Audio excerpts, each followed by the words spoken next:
मला तर पुन्हा काल जी माहिती मिळाली ती माहिती अधिकची अशी आहे की मोठ्या आकाला वाचवण्यासाठी या लहान आकाचा एन्काउंटरही होऊ शकतो.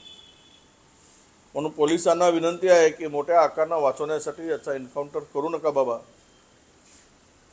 हा बिचारा म्हणणार नाही, पण त्या मोठ्या आकापर्यंत जाण्यासाठी जर याचा वापर आहे तर तो पुरावा नष्ट होण्याची शक्यता सुद्धा मला काल एका अत्यंत विश्वसनीय माहिती जवळच्या एका उच्चपदस्थ अधिकाऱ्यांनी दिली. यावरून काहीही होऊ शकतं अशी शक्यता त्या संदर्भात प्रकरणामध्ये आहे. राजन साळवी माजी आमदार भाजपाच्या वाटेवर आहे.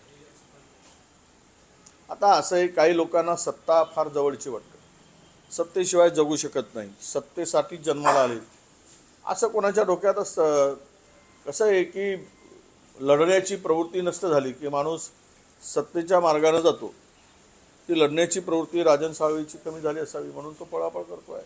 त्यावर काही फार मोठा आहे की तो माजी आमदार आहेत, चालत असते. आता भारतीय जनता पक्षामध्ये किती जागा रिक्त आहेत, किती जणाला सामावून घेणार आहेत, कुठे सामावून घेणार आहेत, कोंबड्याचं कुऱ्हाड झाल्यासारखं होऊ नये.